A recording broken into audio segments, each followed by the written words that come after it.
Class பாட்டிலும் waste தான். அது வந்து பார்த்தீங்கன்னா ஒரு டம்மி பொருள். சரி நம்ம இங்கே வேறு ஏதாச்சும் பொருள் கிடைக்குதான்னு பார்க்கறதுக்கு முன்னாடி என்னது இது புக்கு போட்டிருக்கு.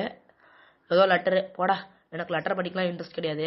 நான் நார்மலாகவே ஒரு பேராகிராஃபாக படிக்க மாட்டேன். இவனுங்க 2 பேராகிராஃப் போட்டு வச்சிருக்கானுங்க. நான் எப்படி படிப்பேன் மக்களே சொல்லுங்கள். கிராண்ட்மா ஏதோ போட்டு வச்சிருந்தானுங்க. அதெல்லாம் படிக்க எனக்கு நேரம் இல்லை. சரி இப்போ நம்ம கீழே போயிட்டு ஆக்ஸ் அடிக்கலான்னு பார்த்துக்கலாம் மக்களே. ஸோ இங்கே வந்து பார்த்தீங்கன்னா வெளியே வர அந்த கிச்சனுக்கு வந்து பார்த்தீங்களா, ஸோ அந்த வழியே வெளியே வந்து பார்த்தீங்கன்னா ஒரு வெளியே வர இது இருக்கும். ஒரு காம்பவுண்ட் மாதிரி போட்டு வச்சிருக்கும் மக்களே. பார்த்தீங்களா சுற்றி போட்டு வச்சிருக்கு. ஸோ அங்கே வந்துன்னு வச்சுக்கோங்களேன், மரத்தில் வந்து பார்த்தீங்கன்னா ஆக்ஸ் இருக்கும். நான் இந்த இடத்துல ஆக்ஸ் இருக்கும். இந்த 3 மரத்தில் பார்த்தா எங்கேயுமே இல்லை. அப்புறம் இந்த பார்த்தீங்கன்னா இங்கே ஏதோ ரூம் இருக்குது. பார்ப்போம் என்னது இது. ஷார்ட் கன்லாம் அசம்பிள் பண்ணால் ஷார்ட் கன் கிடச்சிருமா? படா இந்த கேமில் கன்னே தேவை கிடையாது. அப்புறம் இதுக்கு ஷார்ட் கன்னு அவ்வளோதான் மக்களே. இந்த இடத்துல சொல்லிக்கிற மாதிரி ஒன்றுமே இல்லை. ஸோ நம்ம அப்படியே நம்ம வீட்டுக்குள்ளே போய்